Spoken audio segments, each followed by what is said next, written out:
C'est midi, c'est l'heure de la formation. Aujourd'hui, je vais vous parler de SEO. Mais avant de vous parler de SEO, j'aimerais vous parler de comment je suis venu à m'intéresser à ce sujet. J'aimerais vous parler de moi un petit peu. Ça, c'est moi en 98.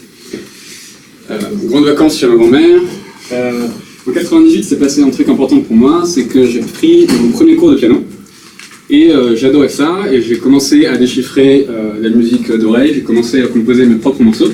Et donc quand je suis arrivé au collège, j'avais qu'une envie, c'était de monter un groupe de musique. Et c'est chose faite. Donc en 2005, j'ai joué mon premier concert à la mairie de Boulogne-Billancourt. C'est moi juste ici, donc là, gros manque de vulnérabilité. Mais bon, on a continué, on a progressé. Hein. Et en 2011, on a sorti un album sous le nom de Veltones. Donc là, c'est nous, le Marocain. On faisait de la pop rock en anglais, donc très inspiré Cooks, voilà, Britpop un peu. Et en 2016, on a commencé à écrire en français. En fait, ça nous a tellement plu, on a fait que du français. Et on s'est dit, bah, c'est peut-être un peu bizarre de s'appeler Veltones, on va changer. Et on s'est renommé Bel Air.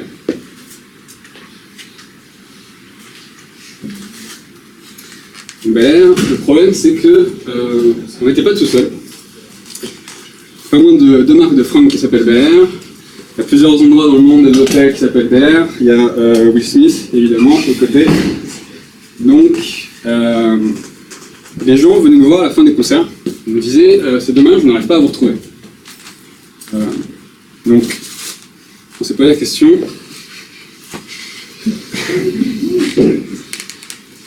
Comment est-ce qu'on peut faire en sorte que nos fans nous trouvent facilement? On avait fait un site web sur une plateforme qui s'appelle Diffie Music, qui permet de faire des sites web pour les artistes en moins de 30 minutes, qui ressemblait à ça. Et donc, il y a 6 mois, j'ai commencé à me dire, bon, comment ça rank sur Google? Comment ce site web apparaît sur Google? Donc, je me suis fixé des mots de recherche, Bel Air, de la pop française, des choses comme ça. Et c'est vrai que c'était vraiment pas terrible du tout. Donc Bel Air, ça apparaissait sur la 8e page, et puis le reste, ça vraiment pas longtemps. Du coup, je me suis posé la question, je me suis posé le challenge, est-ce qu'on peut arriver au premier sur Google pour que les gens nous trouvent facilement? Mais je commence à travailler. Mon premier objectif, c'est d'abord de rapatrier le code, parce que Diffie Music, j'avais pas la main dessus. Et donc il s'avère que miraculeusement, l'URL de belair.fr était disponible. Donc on l'a chopé, et on a fait un nouveau site. J'ai fait un nouveau site. Un peu différent, un peu mieux que le précédent d'ailleurs. Et évidemment, comme il était tout nouveau, il apparaissait pas sur Google. Donc c'est à ce moment-là que je me suis dit, bon bah c'est parti, on y va. J'ai appris plein de choses sur les SEO, j'ai expérimenté aussi énormément de choses pendant ces 4 mois. Donc voilà le résultat aujourd'hui.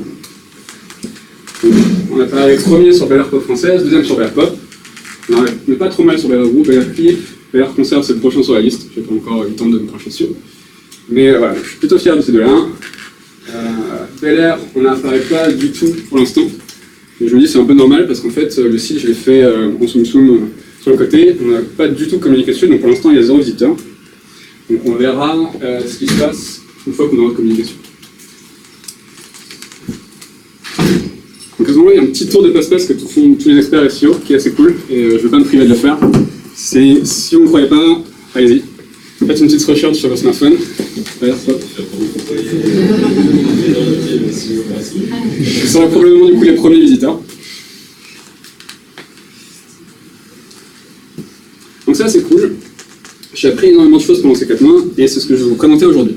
Donc on va voir ensemble quelles sont les 9 bonnes pratiques pour réussir sa SEO. La première c'est de savoir déjà comment ça se passe Google. Alors quand on pose la question aux gens, ils nous répondent, en fait Google c'est simple, il y a un utilisateur d'un côté, il y a le web de l'autre, et puis il y a un moteur de recherche au milieu qui prend les mots qu'on met peut-être dans la barre de recherche, et qui va chercher le web, et qui va nous donner des résultats. Et ça, en fait, ça c'est faux. Ce qui se passe, c'est que le moteur de recherche va aller chercher dans une database qui s'appelle l'index, donc c'est la vision qu'a Google du web. Donc elle contient tout ce que connaît Google sur le web. Comment cette database elle se remplit? Donc il y a des bots qui s'appellent des crawlers, qui ont 2 missions.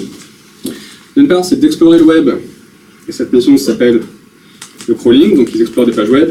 De l'autre côté, c'est d'analyser le contenu de ces pages web, et ensuite, si ça vaut le coup, de le mettre dans l'index, qui s'appelle l'indexing. Donc on voit qu'il y a deux étapes hyper importantes si on veut ranker sur Google. La première, elle est assez rapide, mais je vais quand même en parler, c'est d'arriver sur l'index. Elle est quand même assez primordiale, en fait, si on n'est pas sur l'index, on ne va pas du tout ranker, donc c'est complètement chaos. Et puis la deuxième, qui est un peu plus compliquée, un peu plus longue, et je vais passer beaucoup de temps dessus, c'est comment optimiser son site pour avoir un bon nom. Comment les crawlers marchent? Les crawlers marchent d'abord, ils répondent aux requêtes des webmasters. Donc typiquement, moi si j'update mon site, j'ai envie qu'il soit recrawlé pour être updaté, je peux aller demander à Google de recrawler mon site. Mais le plus important, ils vivent une vie un peu qui leur est propre, où ils suivent des sitemaps, on verra ce que c'est juste après, et ils suivent les liens qu'ils peuvent trouver sur les pages. Thomas, sur le crawling request, ouais. À quel moment c'est intéressant pour un webmaster de faire cette demande? C'est quand tu changes juste du contenu, quand tu as une nouvelle page? Ouais, n'importe quand. Après, il y a des fortes chances que si tu as un gros site, un crawler passe sur ton site de toute façon, mais dès que tu veux changer ce que Google connaît de toi, si tu n'es pas crawlé tous les jours, bah, tu as tout intérêt à le faire. Okay. Ça dépend de la taille de ton site, essentiellement. Il y a une troisième chose à savoir aussi, c'est que le crawler, donc ça ne veut pas dire indexer, il y a plein de raisons qui font que si on est crawlé, peut-être le crawler va se dire ça ne vaut pas le coup d'indexer, typiquement s'il reconnaît que c'est une page dupliquée d'une autre page. Donc il se dit bah, j'ai pas envie de mettre deux fois la même page sur les résultats de recherche, donc je split. Donc qu'est-ce qu'on a sur Index? Google ne demande pas votre permission avant de vous crawler, donc il y a de moyens, par exemple si vous avez partagé un post sur un réseau social avec un lien vers votre site, que Google l'ait déjà trouvé, est déjà indexé. Et vous pouvez le vérifier avec une manip toute simple qui consiste à taper site et le nom de votre domaine juste après. Et donc vous voyez plusieurs choses. D'abord le nombre de pages qu'il y a dans l'index de votre nom de domaine. Et vous pouvez ensuite voir ces pages en question. Donc tout ça c'est très bien. Mais qu'est-ce qui se passe si on n'est pas indexé? Alors, il y a quelques étapes à suivre du coup pour être indexé. Et en fait même si on n'est pas indexé, même si on est déjà indexé pardon, ça vaut le coup de le savoir. Donc la première chose à faire c'est de spécifier un sitemap. Un sitemap, c'est un fichier qui va être à la route de notre serveur et qui va indiquer à Google quelles URL vous voulez qu'il crawl. Donc ça ressemble à ça, c'est assez simple. Il y a des une liste d'URL et puis last mode, c'est quand est-ce que vous l'avez modifié pour la dernière fois. Voilà. Assez simple. Deuxième chose, c'est de spécifier des URL canoniques. Donc comme je disais, c'est possible. Moi, par exemple, j'ai été exclu de l'index pendant 2 semaines parce que j'avais une version de mon site en HTTP, une en HTTPS, une en www, une en non www, donc j'avais 4 fois la même page. Donc en fait, le crawler, il a vu tout ça, et il a dit, bah en fait, je sais pas quelle page tu veux que je mette en avant, donc il m'a tout simplement exclu l'index. Souvent, il va aussi essayer d'en choisir une au hasard, mais parfois il peut tout simplement vous exclure, donc c'est hyper important de faire ça, de spécifier quelles URL vous voulez mettre en avant. Donc ça, déjà, ça se fait via le sitemap, il faut mettre les bonnes URL dans le sitemap, pas plusieurs URL sur le même contenu. Et ensuite, ça se fait en ajoutant un tag dans votre page qui s'appelle link canonical, avec votre URL canonique. Et une autre façon de le faire, c'est avec des headers HTTP. Donc ça, c'est super, super important. Et une fois qu'on a fait tout ça, on peut aller demander à Google de nous crawler à nouveau. Ça se fait à travers la Search Console. La Search Console, c'est un outil que vous donne Google pour interagir avec lui, pour savoir ce qu'il sait sur vous, et pour pouvoir demander notamment des nouveaux crawls. Donc ça ressemble à ça. Là, par exemple, j'ai inspecté l'URL de mon home. Il me dit, tiens, t'es sur l'index, mais il y a un petit souci. On fait une petite reco, voilà, t'es pas mobile friendly. Ok. Et puis, je vais pouvoir demander une nouvelle indexation. Donc, du coup, je vais peut-être réparer mon problème de mobile friendly. Ensuite, pouvoir faire une nouvelle indexation, updater mon site, etc. Donc, une fois qu'on a fait ça, on peut parler des keywords. Comment on trouve des keywords? D'abord, il faut cibler des personnages, des gens qu'on vise avec le site, donc des utilisateurs potentiels de notre site, qui ont des intérêts communs.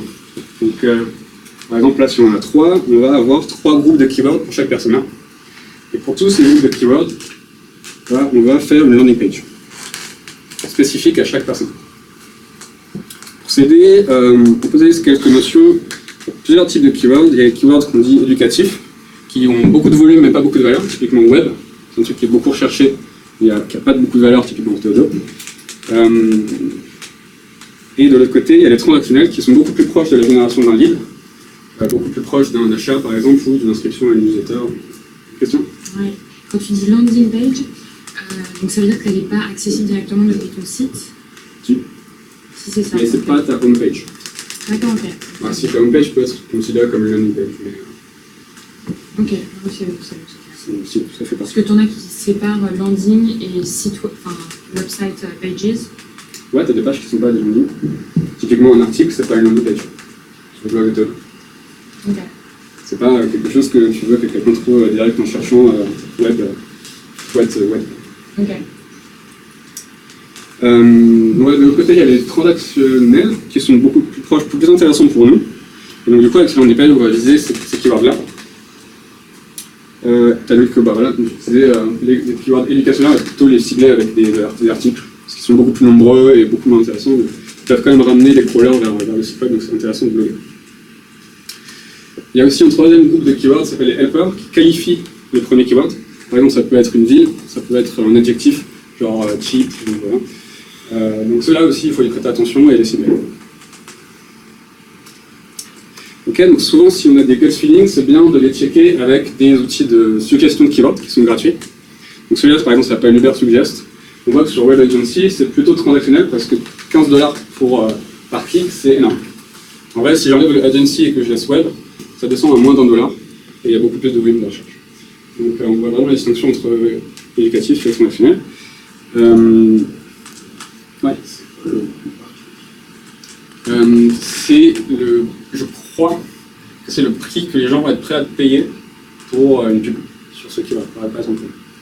Enfin, c'est la valeur. Je ne sais pas exactement comment ils le calculent. C'est intéressant. C'est une bonne question. Tu payes de Google, il te met un encart, et si quelqu'un clique, Google, tu payes 14 $ à Google. Ouais.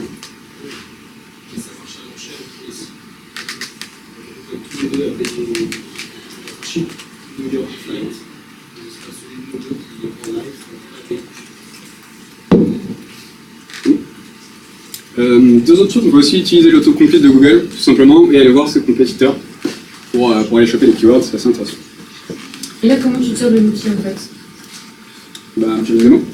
En fait, tu rentres un keyword et puis il donne plein de Qu'est-ce qui choses. fait que tu vas en choisir Il y a des suggestions en dessous, Ouais. sur la page. Et comment tu choisis un bon ensemble de keywords? Ça, il faut brainstormer. Pas de baser là-dessus. Ça, c'est pour checker. Il faut brainstormer avec des équipes de marketing, faire toute une liste de keywords et puis ensuite l'ajuster en genre.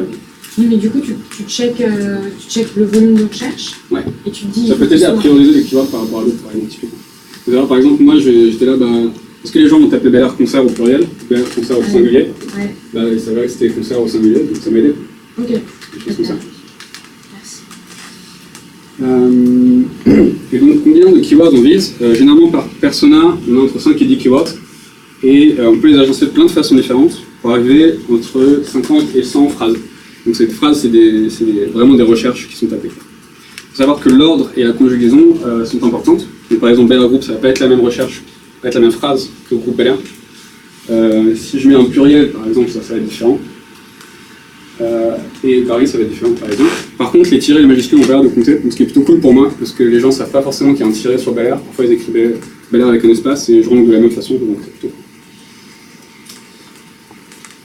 Ensuite, première chose, ne monitorez pas du coup vos rankings à la main. Déjà, c'est hyper galère.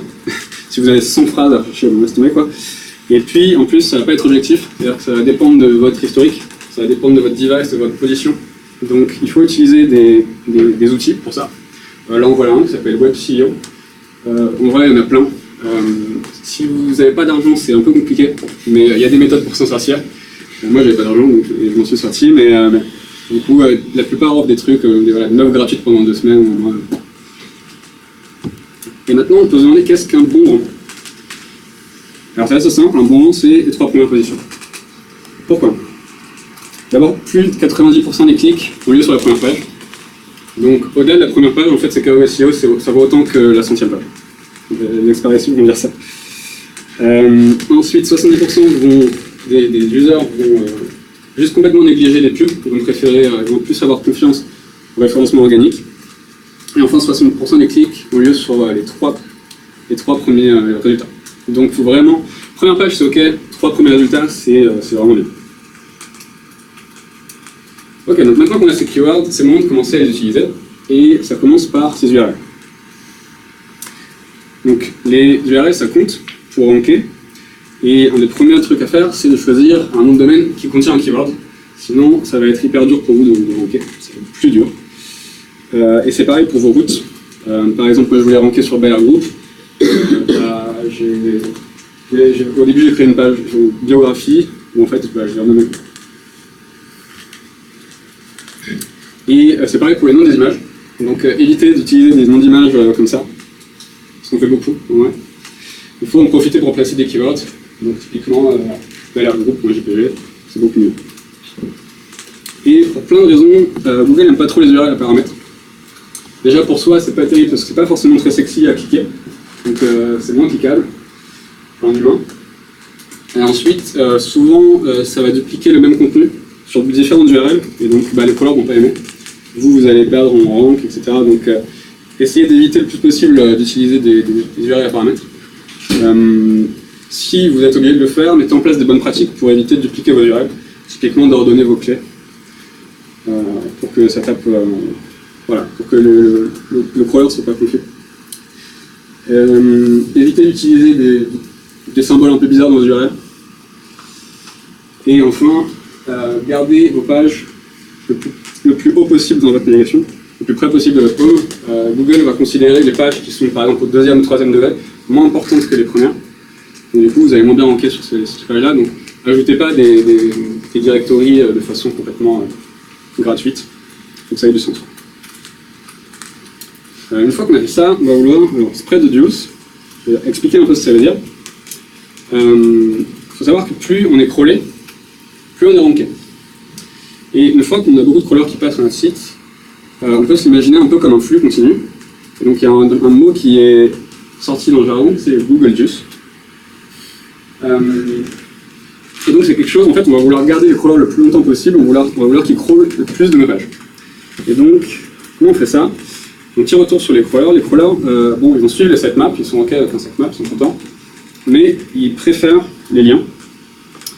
Pourquoi? Parce que ça leur donne un vrai aperçu de l'expérience utilisateur et un vrai aperçu de l'architecture de votre site. Donc il faut vraiment bien utiliser les liens et bien architecturer son site. Les 3 règles, c'est utiliser une architecture qui va de haut en bas. C'est assez simple, hein. On va à une home, puis ensuite on a des pages, typiquement des pages produits, des pages blog, et ensuite des produits et des articles. N'oubliez pas les back buttons, ça peut être intéressant, même pour l'utilisateur, et pour les crawlers aussi. Et par exemple, les breadcrumbs sont vachement conseillés pour la SEO, parce que du coup, un crawler on se retrouve vachement bien dans votre site. Tu peux expliquer ce que c'est? Un breadcrumb, c'est un truc qui rappelle là où t'es dans le site, en haut. Tu vois, genre ça va te marquer home, puis une petite flèche, produit, puis une petite flèche. Et en fait, c'est des liens, donc tu vas pouvoir retrouver directement la page produit sur ton breadcrumb, ou la home. C'est vrai que je vais peut-être dire une capture. La deuxième règle, c'est rendre toutes vos pages navigables depuis votre homepage. La raison est assez claire, si un crawler arrive sur votre homepage, vous voulez qu'il crawl toutes vos pages. Et ça paraît assez simple, mais en vrai, si vous avez du lazy loading, c'est un peu compliqué. Du coup, le lazy loading n'est pas trop recommandé pour la SEO, on va préférer la pagination. Cependant, ça peut se faire. Déjà, si vous en avez un, soyez sûr d'avoir un sitemap qui soit complet. Et ensuite, il y a des bonnes pratiques à mettre en place, n'hésitez pas à en voir à la fin, si vous avez du lazy loading. Et enfin, la troisième règle, c'est de rendre votre page home cliquable à un clic de n'importe quelle page. Pourquoi? Parce que si un crawler, par exemple, si vous avez un article qui est partagé dans un autre site, typiquement la page de Symfony, et donc le crawler il est sur la page de Symfony, il se retrouve sur votre article, il faut qu'il puisse remonter à la home et refaire le même flux qu'avant. C'est beaucoup mieux que d'avoir des backlinks, parce que, enfin d'avoir des back buttons, parce que vous voulez que votre home ait le plus de crawl possible, parce que vous voulez qu'elle rentre le plus fort. Et si vous faites tout ça, a priori, vous allez avoir un jus qui est bien étalé sur votre site. Donc comment on fait ça? Évidemment par des headers et des footers solides. Il faut utiliser du texte, pas d'image. J'en parlerai après, j'expliquerai pourquoi. Il faut faire le moins d'interactions possible. Google, c'est un peu enneignant. Il ne va pas scroller, il ne va pas se loguer, il ne va pas cliquer. Donc, faites le moins d'interactions possible. Utilisez du CSS si vous devez cacher les choses. Par exemple, si vous avez une drop-down, quelque chose comme ça, utilisez du CSS pour le cacher, mais il faut que ça soit dans le DOM. Et utilisez pas des plugins pour la navigation. Surtout pas de div avec des on-click events. Là, c'est hyper chaotique, ça veut dire que le crawler ne va pas réussir à crawler tout site. Donc maintenant qu'on sait ça, on va pouvoir commencer à s'intéresser au contenu de nos pages. Et ça doit absolument commencer par le title tag. Qu'est-ce que c'est que le title tag? C'est un tag HTML qui se met dans votre header. Là, par exemple, le mien, c'était BR Prof française. C'est ce qui va se retrouver sur vos recherches, quand on vous trouve. Et c'est aussi ce qui va apparaître en haut de votre table. Et donc, c'est méga important. Ça a un très faible coût. Ça fait moins de 60 caractères. Il faut absolument faire moins de 60 caractères. Par contre, de mon expérience, ça a genre peut-être à peu près autant d'impact que tout le reste de vos actions combinées de SEO. Surtout les 30 premiers caractères, c'est hyper important. Un ordre d'idée, pour moi, le jour où je suis passé sur ce tag-là, sur ce title tag-là, le lendemain, avant j'étais pas ranké sur les rapports françaises et je suis devenu 6e direct. Donc, faut vraiment... T'es passé à quoi? Qu'est-ce que t'as changé? J'avais un title tag qui était BR site officiel. Ouais. Je suis passé à BR pop française. Et sur la recherche BR pop française, je suis passé 6e. Alors qu'avant, j'apparaissais pas. Donc, faut vraiment pas déconner avec ça. Une bonne façon d'utiliser ce title tag, c'est sur sa homepage d'avoir le nom de sa marque, le nom de son site. Et ensuite, ces 2-3 premiers principaux keywords de façon la plus succincte possible, pour pouvoir en caser le plus possible dans les 60 caractères. Et sur ces landing pages, qui donc sont censés cibler des keywords un peu plus transactionnels, là, de mettre le focus keyword en premier. Absolument, typiquement si vous avez car insurance, il faut que ça soit le premier keyword que vous mettez dans votre title tag. Et ensuite, seulement le nom de votre marque. Comme ça, vous allez mieux ranker. Donc on peut se dire, si j'arrive pas à ranker sur un keyword, bah, c'est peut-être malin de créer une nouvelle landing page pour aller atteindre ce keyword. Et en vrai, pourquoi pas? Franchement, c'est une bonne stratégie. Mais ça, c'est limite. Google n'est pas stupide. Donc, il y a un site qui a fait ça quelques années. C'est un site qui a créé la même landing page, avec le même contenu, mais avec un title différent pour chaque ville des États-Unis. Et donc, en fait, Google les a spotés et les a complètement radiés de l'index. Donc, vraiment, c'est pas à faire. Google appelle ça les doorway pages. Donc, soyez sûr, quand vous créez une nouvelle landing page, d'avoir au moins à peu près 40% de contenu frais et nouveau pour que Google vous indexe. Et que, déjà, pour que la page soit indexée, parce que sinon on peut dire, bah, c'est un contenu compliqué, donc je l'indexe pas. Et dernière remarque, faites pas n'importe quoi avec le title tag. Faut pas le changer trop souvent. Si vous le changez trop souvent, moi ça m'est arrivé. En fait, évidemment, j'ai changé 3 fois de suite pour essayer des trucs. Et pendant 2 semaines, en fait, Google voulait plus me crawler. Je faisais des demandes d'indexation. Donc toutes les actions de SEO que je prenais, n'avaient aucun effet, parce qu'en fait, les derniers crawls, ils dataient d'il y a 3 semaines. Donc c'est assez terrible. Et donc en fait, j'ai compris ça après, il ne faut pas le changer trop souvent, votre title tag, il faut le changer généralement. Il faut attendre 90 jours une fois que vous l'avez changé pour le rechanger. Vous pouvez changer tout le reste de votre contenu. C'est plutôt positif. Google va aimer ça. Il va dire, c'est un site qui est frais, il se passe plein de choses, c'est cool. Mais le title tag, il ne faut pas le changer trop souvent. Donc au-delà du title, il y a d'autres tags qui comptent. Et on va les voir ensemble. Donc votre structure HTML, elle sert d'un côté à indiquer, à faire en sorte que votre page s'affiche bien et que votre utilisateur ait une bonne expérience. De l'autre côté, elle sert à signaler vos keywords au crawler. Donc au crawler, on va lire votre page. On va se dire, bon, bah, quels sont ces keywords en fonction de ça. Et je vais utiliser une analogie qui est les cartes de poker. Certains tags ont plus de valeur que d'autres. C'est pour ça que j'utilise les cartes de poker. Et il y a aussi l'idée que c'est toujours un peu en pari parce qu'en fait, on ne sait pas ce que Google fait derrière. Donc, c'est pas mal, les cartes de poker. L'équivalent de lace sur votre tag, c'est évidemment le title tag. J'ai déjà parlé, je ne vais pas trop m'en là-dessus.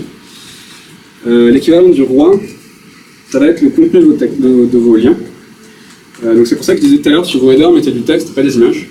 Parce qu'en fait, Google va regarder ça et va s'en servir pour savoir quels sont vos keywords. Par exemple, voilà un site qui le fait bien. C'est une assurance pour animaux. Il y en a encore, ils ont blindé encore des keywords. Donc si vous faites ça, en fait c'est terrible parce que vous êtes en train de dire à Google, bah, je veux ranker sur ici. C'est pas forcément top. Donc une bonne chose à faire, c'est plutôt ça. Je veux ranker sur BLR, là ça vaut aussi pour les articles, quand vous écrivez des articles. faites en sorte de mettre vos keywords dans des liens.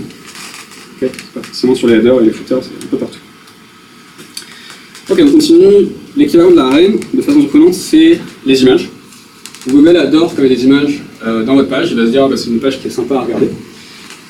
Et surtout, il y a une valeur dedans, un attribut qui s'appelle le alt, qui est en fait ce qui va s'afficher lorsque l'image n'arrive pas à charger. Et ça, Google le regarde vachement. Notamment pour Google Images, c'est hyper important. Le jour où j'ai rempli mon alt de Bella Group, j'étais premier sur Google Images derrière. Bella Group, c'était la photo qui remontait. Donc c'est aussi important pour Google Images. Et en fait, 40% des recherches sont sur Google Images aujourd'hui, donc c'est quand même important. Ouais. Est-ce qu'on peut avoir un nom d'image et un nom alternatif à ce qui est différent? Ah oui, il n'y a pas de problème. Mais ça joue justement, on joue là-dessus. Ça va être plutôt positif, ouais. Ça, les deux vont jouer indépendamment, je pense.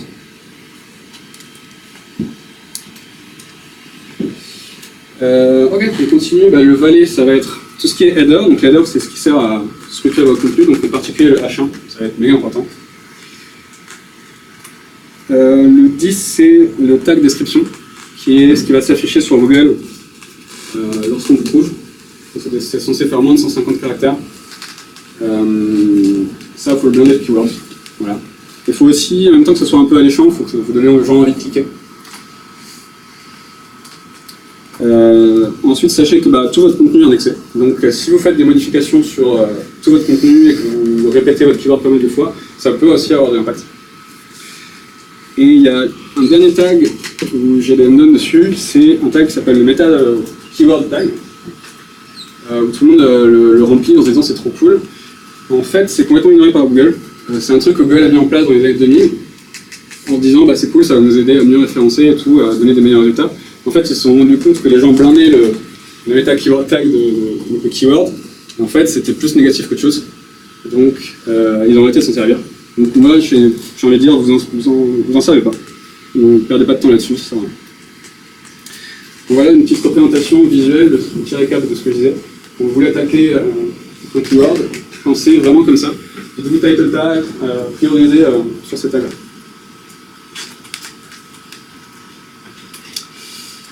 Maintenant, c'est le moment venu d'écrire nos pages. Et on a envie d'écrire un contenu qui est SEO friendly. Donc, je ne vais pas reparler des headers et des footers, c'est assez essentiel. Mais donc, le contenu, ma reco, c'est d'utiliser des headers, des hashtags, pour structurer votre contenu. Utilisez un header par page, pas plus, sauf votre home page, vous pouvez aller à 3 headers. Et surtout, remplissez ce header des keywords que vous avez mis dans votre title. Pour moi, ça fait la différence si je suis passé de 6e à 1er sur Bella Pop française comme ça. Quand j'ai mis Bella Pop française sur le H1 de ma page. Aussi, le plus haut est le mieux parce que Google va considérer que ce qui arrive en premier est plus important. Et ensuite, donc, utilisez des H2 et des H3 pour structurer votre contenu. Less is more, donc c'est pas parce que vous utilisez plus de H1 que vous allez mieux ranker. Il y a aussi une question d'impact. Gardez vos pages concises, donc 2 à 3 sections ça devrait suffire, sauf pour la home où vous pouvez y aller. Ne diluez pas votre point, c'est-à-dire que si vous avez des headers courts, c'est pas obligé d'être des phrases. Plus ils sont courts et plus ils contiennent vos keywords, plus ils auront d'impact. Donc ce que j'ai dit tout à l'heure. Et aussi, bon ça j'ai pas vu vraiment de. Je sais pas expérimenté ça avec mon site, mais apparemment c'est mieux de les garder dans l'ordre. Donc si vous mettez un H1 puis un H3 puis un H2, le crawler il va être perdu. Ensuite, utilisez des images, donc je vais passer vite là-dessus. Utilisez au moins une image par page. Remplissez son alt attribut de keyword et nommez-la bien. Et maintenant, sur le contenu lui-même, il faut écrire assez de contenu pour être hyper clair sur qui on est et ce qu'on fait, tout en restant lisible. Sur la homepage, Google va généralement aimer les homepages qui sont hyper longues et qui ont vachement de contenu. Utiliser des phrases complètes avec une bonne grammaire, etc. C'est important aussi pour Google. Il faut trouver le bon équilibre entre à la fois je répète vachement mes keywords et à la fois je rends pas mes utilisateurs fous. Voilà. Et ensuite, cachez pas des choses. Alors, de ce que j'ai expérimenté, si on cache des choses, par exemple on écrit du noir sur noir, on le met derrière une image, ça a un impact sur la SEO. En même temps, je suis un tout petit site. Je me demande sur un gros site, si Google vous trouve, je pense qu'il peut vous pénaliser, ça peut vous coûter cher. Donc si on vous demande de cacher du contenu, c'est le moment où il faut plutôt challenger l'équipe marketing sur le wording. C'est peut-être que vous n'êtes pas assez clair sur votre contenu. Souvenez-vous que Google, son intérêt, c'est de présenter le meilleur contenu à ses utilisateurs. Et donc, c'est peut-être le problème, il y a peut-être de votre contenu. C'est peut-être que vous n'êtes pas assez clair sur ce que vous faites. Quelques derniers petits conseils.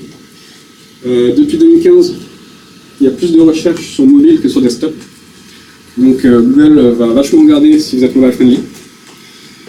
Si vous n'êtes pas mobile friendly, votre ordre va baisser. Donc, faites gaffe à ça. Soyez rapide. Plus vous êtes rapide, enfin, plus votre site est rapide plutôt, et mieux ce sera. Et essayez de rendre votre page en moins de 5 secondes, parce qu'après, un crawler, apparemment, il se barre. Donc, si vous avez votre DOM qui n'est pas bien vendu, vous risquez de ne pas avoir tout qui va bien. Et enfin, Google promeut le passage du HTTP au HTTPS. Donc, utilisez du HTTPS si possible. C'est pas encore critique en termes de SEO, mais c'est important.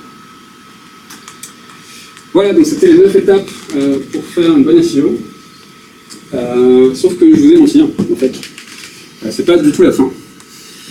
Ça, c'est plutôt les 9 étapes pour faire du on-page SEO, like a boss. C'est-à-dire qu'avec tout ça, une fois qu'on a fait tout ça, on a un beau CV. Et c'est pas pour autant qu'on a le job. Vous avez pu voir au début, je rankais pas du tout sur Bayer.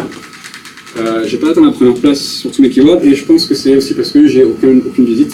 Donc il y a plein d'autres choses à faire pour bien ranker. D'ailleurs, ça va être intéressant de voir ce qui se passe du coup après qu'on ait communiqué dessus. Donc les autres sujets, c'est le off-page SEO, donc comment arriver à faire parler de soi et à gagner à ce qu'on appelle en autorité. Le content SEO, donc comment arriver à bien bloguer pour aller choper des keywords qui ne sont pas forcément dans votre centre, enfin dans votre cible cœur, mais qui peuvent vous ramener des crawlers et des utilisateurs. Il y a plein d'autres choses, comment gérer sa SEO sur des gros websites, sur des gros sites qui ont typiquement plus de 10 000 pages, ça peut être hyper intéressant. Et pour Théodo, un sujet de SEO et les SPA, comment on peut réussir à faire marcher. Donc, je voudrais conclure sur un petit mot sur le SEO. Le SEO, c'est quand même un sujet important, et je me suis demandé pourquoi on ne s'est pas trop penché dessus avant. Et la réponse, c'était que finalement, c'est un sujet un peu ingrat pour un dev. Un dev, il va se dire, c'est pas du dev la SEO, c'est plutôt un travail de marketing. Et de l'autre côté, on va avoir des marketeurs qui vont se dire, c'est pas vraiment du marketing, c'est plus du dev. Donc du coup, voilà, c'est un peu difficile de trouver quelqu'un pour ce sujet. Ce que je veux dire, c'est que c'est à la fois du dev et du marketing. C'est ça qui est un peu compliqué, il faut mettre des équipes ensemble pour que ça marche. Mais ça vaut le coup. D'abord, ça vaut le coup parce que ça apporte de la valeur à nos clients et à Théodo, aussi au passage. Et ça vaut le coup parce que quand on arrive premier sur Google, c'est hyper stylé. J'étais hyper content. Donc ça apporte aussi beaucoup de bonheur. Voilà, tout ce que j'ai dit là, je vais le répéter dans un article qui devrait sortir dans le mois. J'espère que ça vous intéresse. Aussi, on va faire peut-être une guilde avec Hugo Masclé, donc n'hésitez pas à venir nous joindre si vous avez des questions. Et d'ailleurs, en fait, ça commence tout de suite. Est-ce que vous avez des questions? Ouais, petite question. Je parlais au début des sitemaps, donc évidemment c'est pas le plus important qui sont sortis. Mais est-ce qu'il y a des façons de générer automatiquement le sitemap? Ce que tu disais, la date de dernière notification, ouais, je pense que oui. Je pense qu'en fait WordPress déjà le fait pour vous. Je pense qu'il y a des outils qui permettent de faire ça. Honnêtement, j'en ai pas eu besoin, moi j'avais 3 pages, je vous ai à main. Je pense que sur des gros sites, on va se pencher sur la question, mais je pense que... C'est une question, ça a un peu aussi compléter ce que tu as dit. En fait, les sitemaps, c'est hyper puissant, ça permet de dire au crawler quelles sont les pages du site. Et par exemple, si on fait un site et qu'on a, ça nous arrivait sur Doodoo d'avoir un site et d'avoir des pages qui n'étaient pas accessibles à part par la sitemap par les crawlers, typiquement une page carrière qu'on mettait en prod mais qui n'était pas visible pour les utilisateurs. Savoir que Google l'indexe quand même, et du coup elle était quand même récupérable par les utilisateurs sur les moteurs de recherche, alors qu'elle était inaccessible de tout site.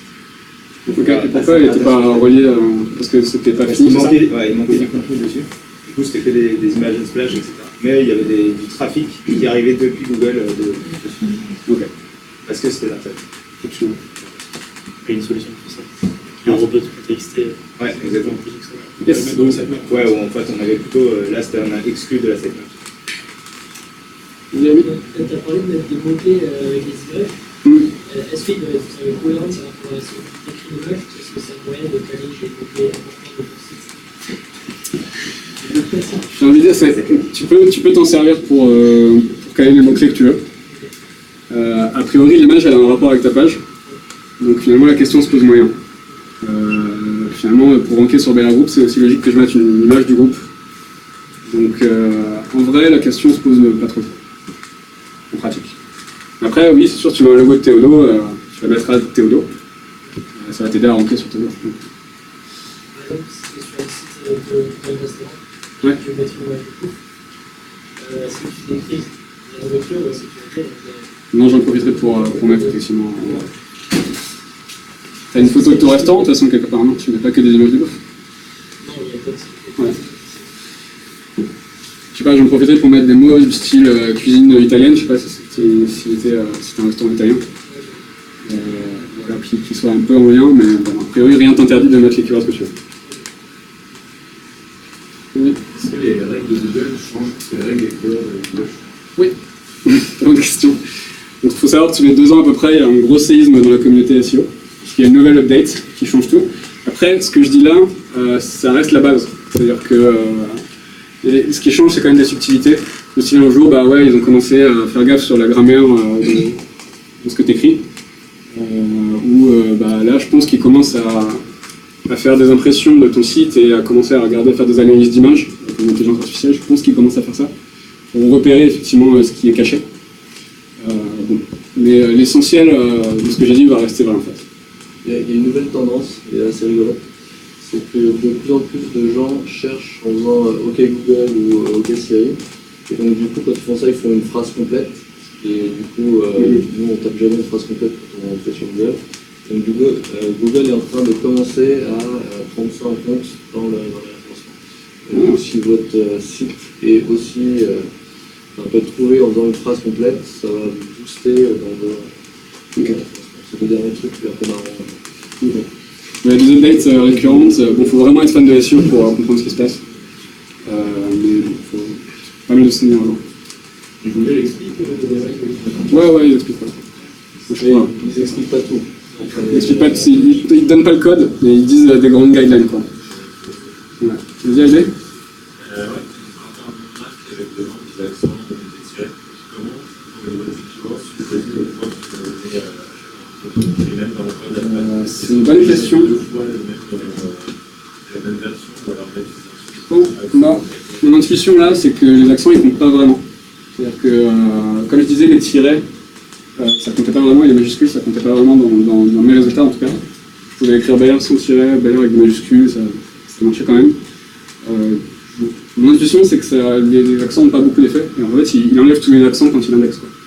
Mais je sais pas exactement si c'est vrai, c'est vrai que c'est une intuition. Ok. Bon, je sais pas. Bonne question. Tu as parlé de Google, mais est-ce que tu as testé avec les autres moteurs de recherche? On rigole vachement parce que nous, on connaît beaucoup Google, et par exemple en Inde ou des choses comme ça, il y a plein d'autres navigateurs qui sont utilisés. Ok. Bah, dans le monde occidental, en tout cas, Google c'est plus de 90%. En France, c'est 95% des Parce que là, recherches. ton site optimisé pour Google est aussi optimisé. Ouais, bah, je suis sur Web SEO, tu peux trouver la question. J'ai pu mettre d'autres moteurs de recherche, et en fait, je rankais mieux sur Yahoo que Google. Donc tu peux checker ça aussi. Okay. Donc ça veut dire que les actions que j'ai prises, elles ont aussi marché pour Yahoo. C'est un impact sur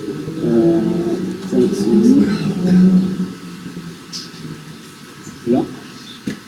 Donc tu vois là, il y a Yahoo. Sur la clip, je suis ranké premier.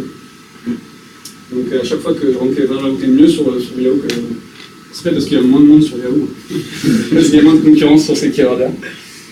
Mais tu peux aussi traquer ça, et donc bah, la réponse est oui. Je pense que c'est un effet sur Yahoo, sur Google. Quoi. En fait, je pense que Google sont les plus exigeants.